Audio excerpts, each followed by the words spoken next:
Sebetulnya Allah tuh meliputi seluruh tubuh kita, sebetulnya meliputi seluruh sel dalam tubuh kita. Tapi cara untuk menyatakan bahwa beliau ada, alatnya adalah qalbu. Bisa dipahami ya? Bedakan, bedakan.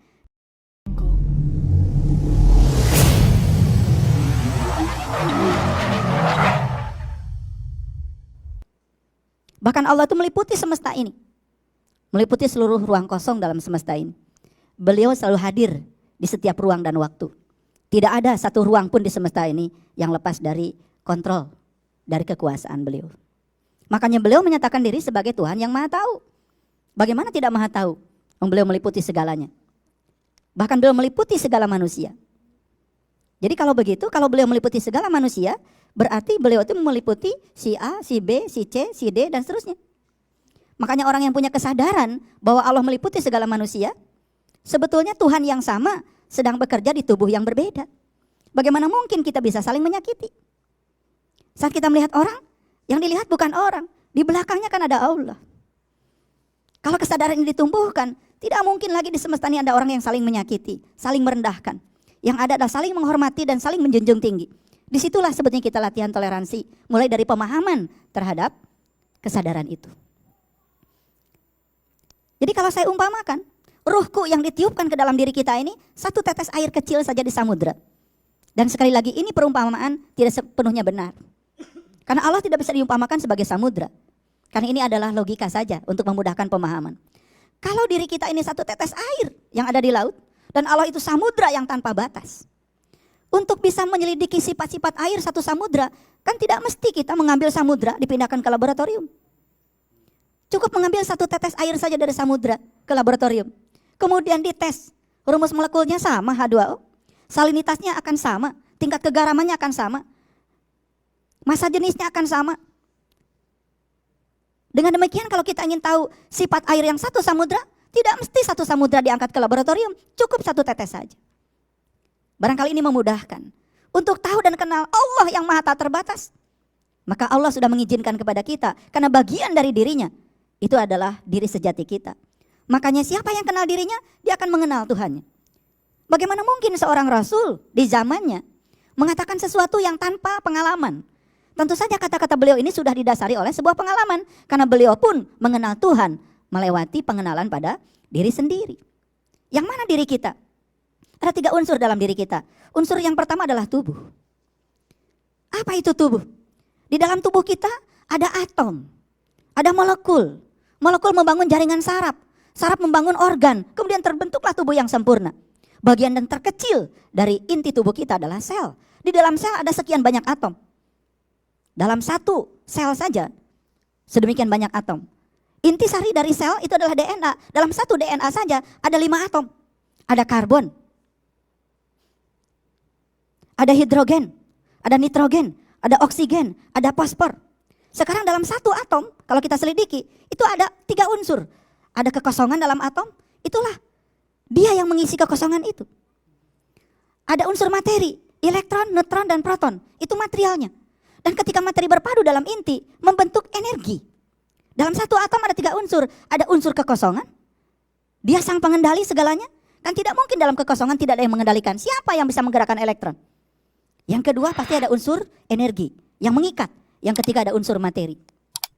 Lalu atom itu dengan cerdasnya, ya, menyusun diri, membentuk DNA, DNA dengan cerdasnya membentuk sel, sel dengan cerdasnya membentuk jaringan. Siapa di balik itu semua? Kalau bukan dia. Jadi sesungguhnya di dalam unsur tubuh pun dia hadir. Sekarang tubuh bisa melakukan kerja. Kita bisa mengambil makanan, bisa mengambil minuman, bisa melakukan pekerjaan, bisa menulis, bisa berjalan, bisa berbicara. Jangan mengira bahwa semua aktivitas itu atas nama kita. Tidak. Karena dia yang maha hidup ada dalam diri kita. Ketika dia melinggih di tangan kita bisa bergerak. Ketika beliau melinggih di kaki kita, kaki kita bisa bergerak. Ketika beliau melinggih di mata kita, beliau yang maha melihat, kita bisa melihat. Ketika melinggih di telinga kita, kita bisa mendengar. Ketika melinggih di lisan kita bisa bicara. Subhanallah. Itu aspek energi, kemampuan melakukan usaha. Dan semua di dalam tubuh ini dikendalikan oleh sebuah kecerdasan dalam tubuh yang luar biasa. Luar biasa kecerdasan. Kita mungkin bangga ya ketika ada kontes robot.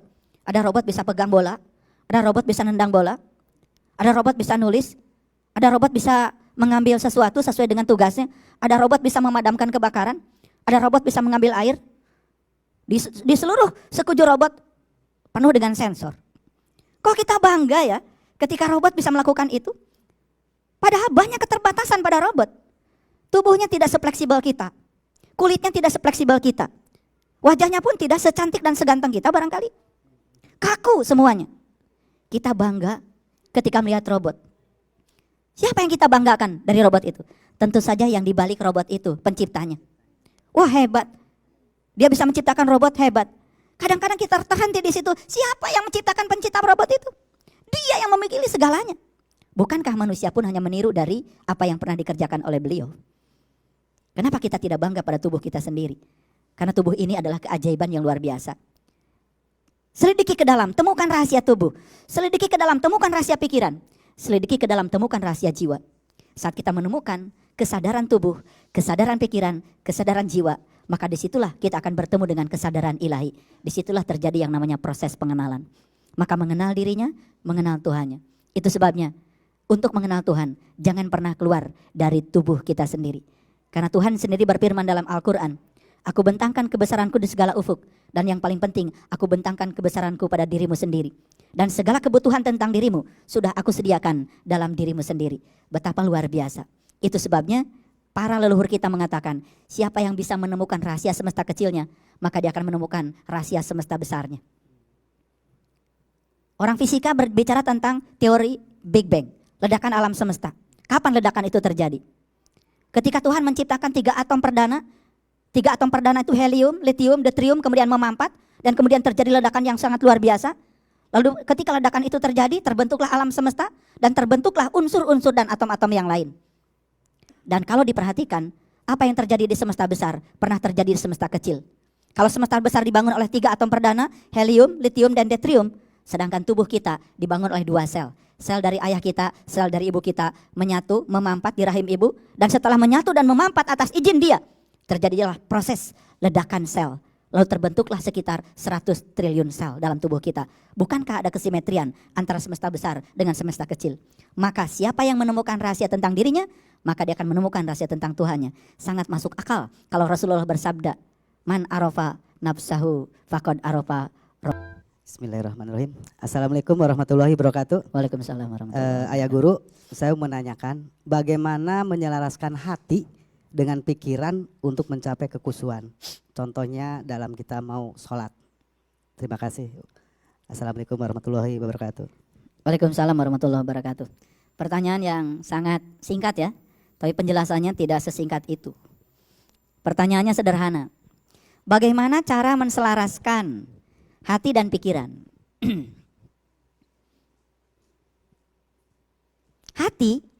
Hati, bahasa Qur'annya itu adalah, bahasa Arabnya itu adalah kibdah, qobid.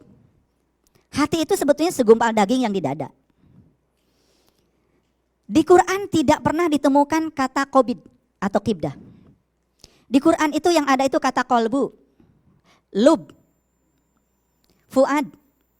Itu kata-kata di Quran. Tidak ada kata-kata qobid atau kibdah. Jadi sebetulnya Quran tidak pernah berbicara hati. Karena Quran itu berbicara qulub, kolbu. Kolbu dengan hati 2 istilah yang berbeda. Dalam bahasa Arabnya saja, kolbu ya kolbu. Hati bahasa Arabnya kibdah. Nah begitu kita belajar agama kebanyakan menyamakan antara hati dengan kolbu. Disitulah kekeliruan. Barangkali ya, yang ditanyakan itu adalah keselarasan antara kolbu dengan pikiran barangkali itu ya. Bukan keselarasan hati dengan pikiran. Makanya ketika sholat, ketika takbir, kemudian tangan kita kan dipakai nutup hati. Malah hati itu gak dipakai dalam sholat, ditutup. Coba kalau sholat Allahu Akbar kan di sini, pas di sini. Justru hati itu ditutup. Karena sholat tuh nggak pakai hati, pakai kolbu. Nah di sinilah yang harus diselaraskan. Ya, saya luruskan dulu pertanyaannya. Barangkali itu yang diminta. Baik, kolbu dengan pikiran baru akan selaras apabila kolbu itu sudah mengalami sebuah pengalaman tertentu. Makanya iman itu bahasa Rasulullahnya Al iman tasdikun bil qalbi wa ikrarun bil lisan wal amalun bil arkan. Iman itu adalah pembenaran oleh kolbu. Lalu bagaimana cara kolbu membenarkan? Nah ini yang banyak yang keliru. Dikiranya kolbu membenarkan, yang penting percaya. Bukan begitu. Membenarkan itu harus diawali dengan proses penyaksian atau mengalami. Bagaimana mungkin kita bisa membenarkan, ya?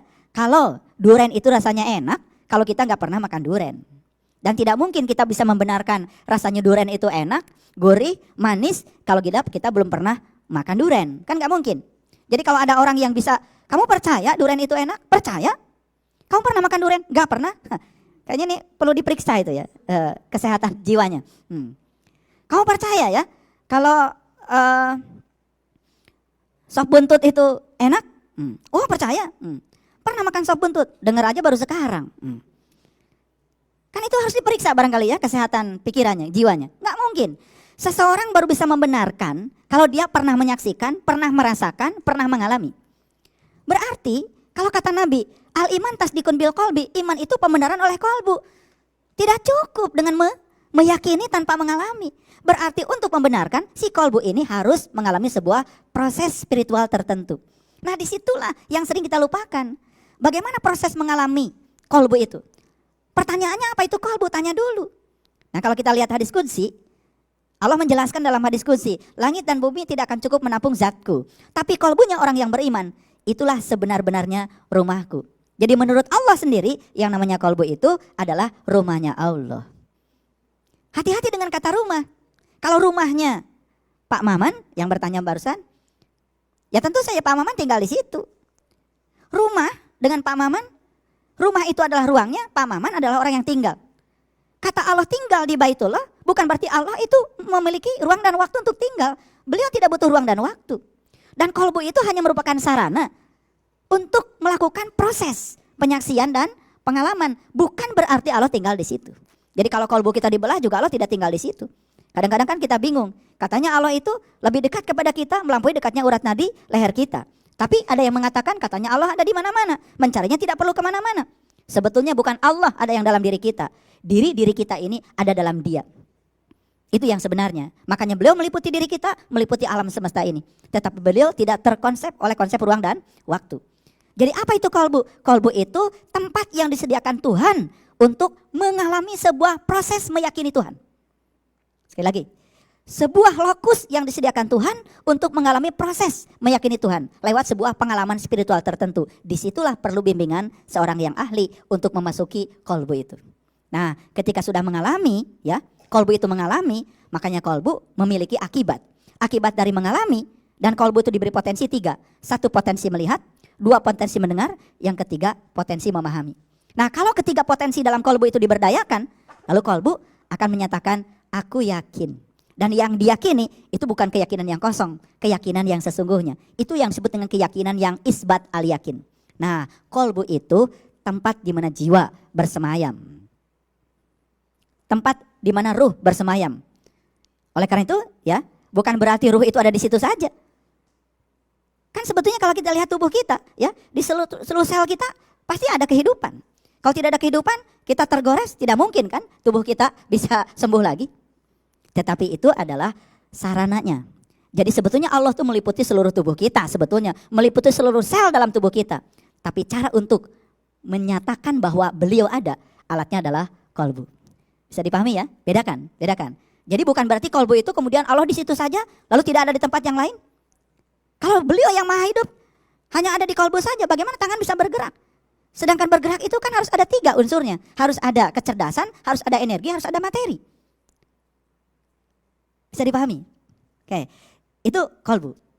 Nah, cara untuk setelah kolbu itu potensinya dibangkitkan, makanya kolbu itu jadi bisa merasakan, mengingat, gitu. Nah, ingatan di dalam kolbu itu akan memberikan keselarasan pada seluruh unsur di dalam tubuh. Yang pertama adalah keselarasan dengan pikiran. Oleh karena itu pikiran itu sebenarnya dalam diri kita itu kadang-kadang diperankan sebagai sopir. Tubuh kita sebagai kendaraan, ya. Jiwa kita itulah penumpangnya. Kapan selaras? Ketika pikiran itu sudah tunduk pada kehendak kolbu. Nah oleh karena itu kata kolbu sering diselaraskan dengan jiwa. Makanya ketika jiwa selaras dengan pikiran, berarti pikiran ini sudah tahu perannya. Dia jadi supir hanya untuk mengantarkan si penumpang yang ada di dalam kendaraan ini. Makanya pasti dia akan tunduk kepada keinginan penumpang. Karena yang namanya supir, pasti dia jadi supir tujuannya cuma satu, kan ingin mengantarkan penumpang. Supir itu tujuannya satu kok, ingin mengantarkan penumpang, ingin mengantarkan muatan. Pasti ada sesuatu yang mau diantarkan dengan kendaraannya. Bagaimana caranya supaya selaras? Yang pertama tentu saja kolbu ini harus difungsikan. Ketika fungsi kolbu sudah muncul, maka fungsi pikiran akan terresonansi oleh fungsi kolbu. Yang kedua, pikiran itu hati-hati. Sifat pikiran yang luar biasa, pikiran itu kadang-kadang kayak kelinci, kadang-kadang kayak monyet, suka loncat-loncat. Pikiran itu kalau gak loncat ke masa lalu, pasti loncat ke masa depan. Loncat ke masa lalu memikirkan yang pedih-pedih, yang sedih-sedih, traumatik dan lain-lain. Itu kerjanya pikiran. Kalau loncat ke masa depan memikirkan imajinasi yang belum terjadi. Kadang-kadang khawatir, ya. Besok saya makan gak? Padahal di gudang masih ada beras 10 kintal. Besok saya punya uang gak? Khawatir. Padahal di tabungan deposito masih ada kan 10 M atau 10 T ya. 10.000 juga gak apa-apa, itu tabungan. Gitu. Nah bagaimana caranya supaya pikiran ini tidak loncat-loncat? Agar pikiran itu selalu tunduk pada kolbu. Satu kuncinya. Hadirkan pikiran dalam kekinian saat ini. Gimana caranya? Sederhana sekali. Fokuskan pikiran pada nafas. Latihan memfokuskan pikiran pada nafas, menyadari keluar masuknya nafas. Itu latihan untuk menumbuhkan kesadaran yang luar biasa. Dan itu yang banyak dipraktekkan oleh banyak orang yang belajar ketenangan. Coba kalau kita lagi marah-marah, duduk aja. Kalau bisa duduk aja bagus. Kemudian fokuskan pikiran pada nafas. Atur nafas supaya keluar masuknya selaras. Yang masuk dengan yang keluar seimbang. Jangan sampai yang keluarnya banyak, yang masuknya dikit. Kan suka ada tuh kalau orang lagi marah. Masuknya dikit, defisit energi dalam tubuhnya. Yang keluar lebih banyak daripada yang masuk. Kan ada orang yang suka lagi kesel menghela napas, kadang-kadang seperti itu. Ya, napas keluarnya banyak, masuknya dikit. Yang bagus itu masuk dan keluar disadari. Sekarang saya tanya, Bapak Ibu, kalau orang lagi ngomongin orang lain, pakai nafas gak? Orang lagi muji-muji orang lain pakai nafas gak? Orang tidur pakai nafas gak? Orang sholat pakai nafas gak? Tidak ada aktivitas di semesta ini yang tidak bisa dilakukan selama masih ada nafas. Itu sebabnya nafas merupakan ciri hidup. Dan nafas adalah anugerah terbesar Tuhan. Kalau ada nafas berarti dia yang maha hidup masih mau melinggih di dalam tubuh kita. Maka hidup merupakan sebuah kehormatan. Itu teknik yang kedua untuk latihan menselaraskan. Tentu saja yang ketiga, pikiran itu ya ada dua. Ada yang sempit, ada yang luas.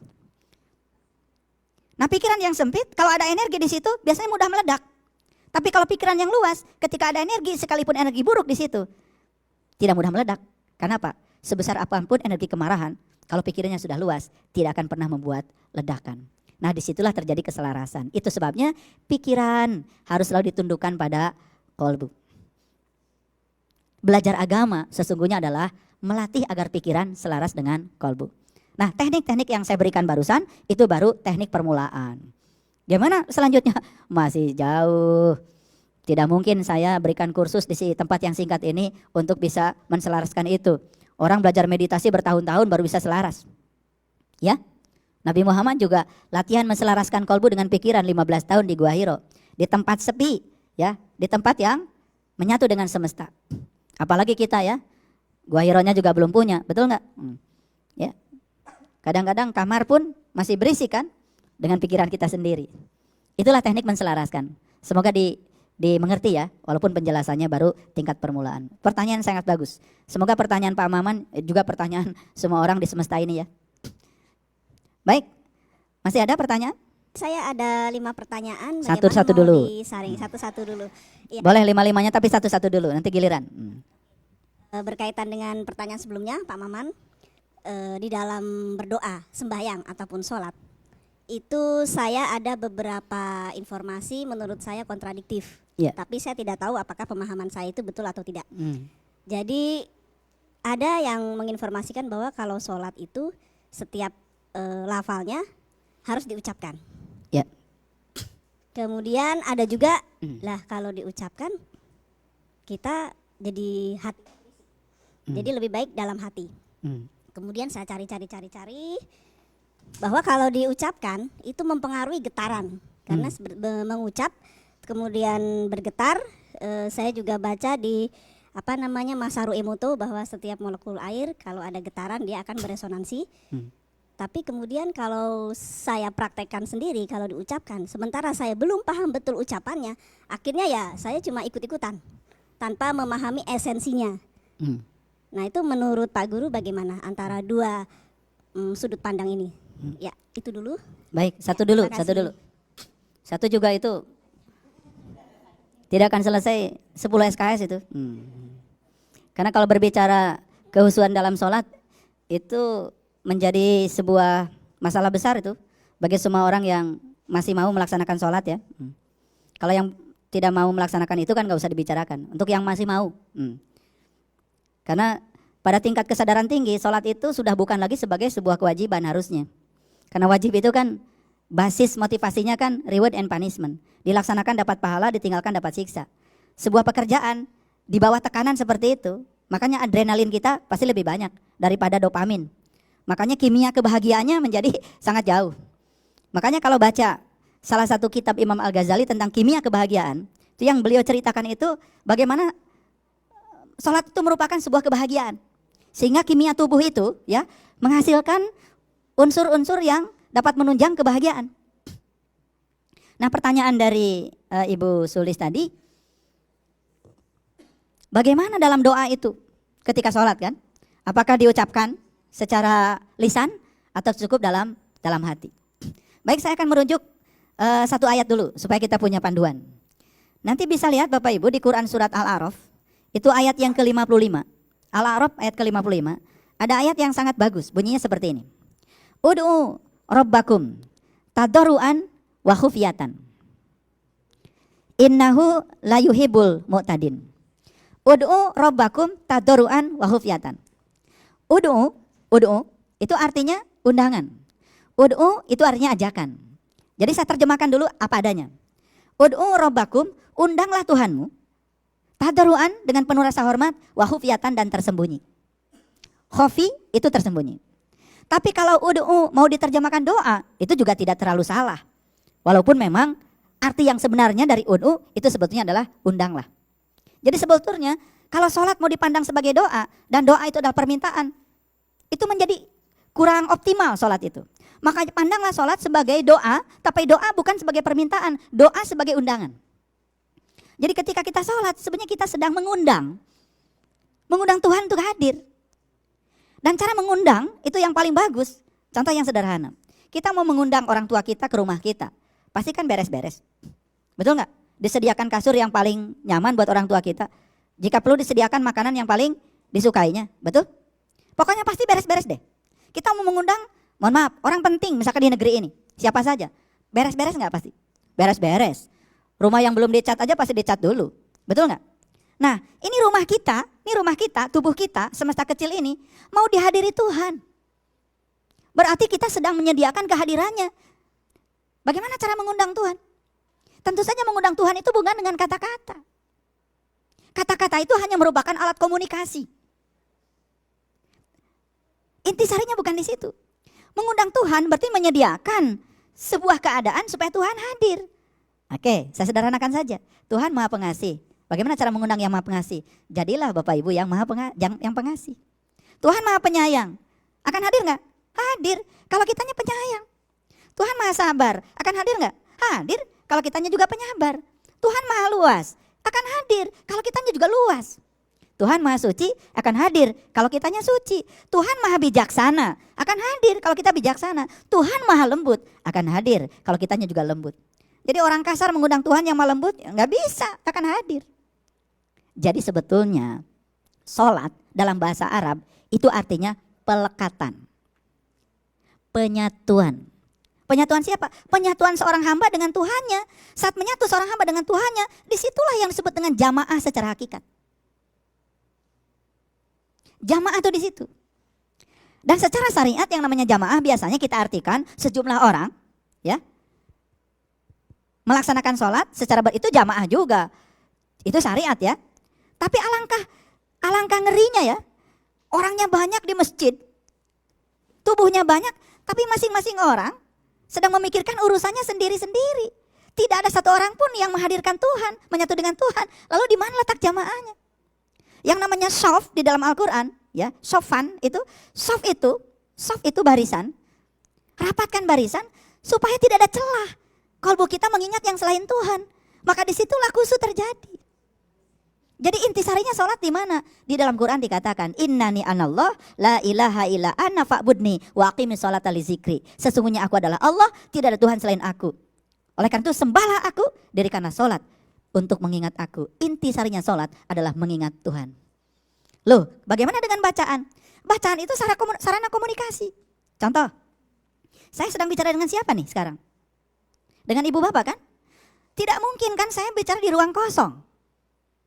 Betul nggak? Bagaimana saya bisa berbicara komunikatif? Komunikatif itu dua arah loh. Namanya juga dialog, bukan monolog. Sholat itu dialog loh, bukan monolog. Dan monolog itu biasanya malah jadi nggak karu-karuan. Apa yang kita omongin orang juga nggak suka biasanya gitu. Tapi kalau dialog kan bisa ngerem. Makanya dialog itu biasanya jadi komunikatif, interaktif.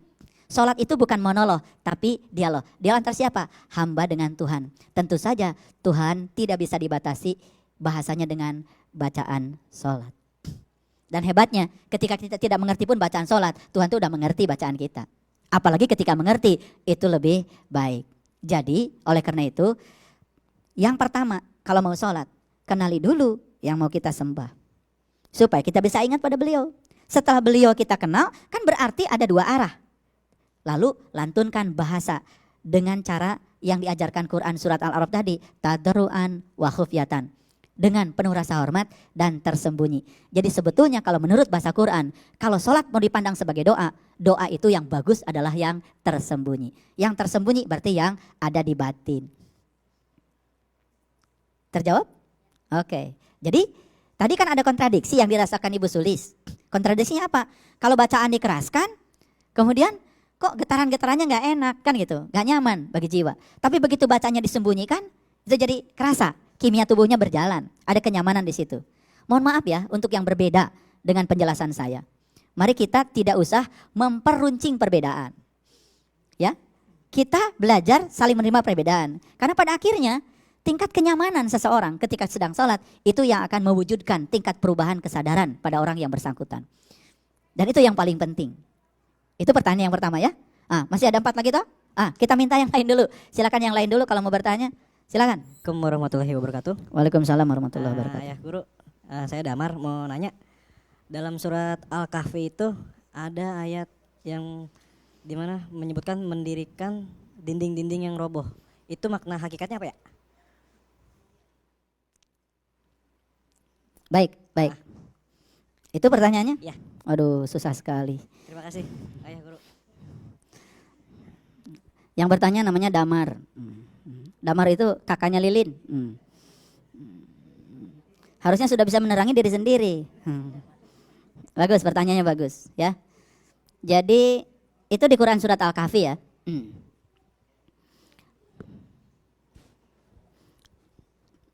Di surat Al-Kahfi.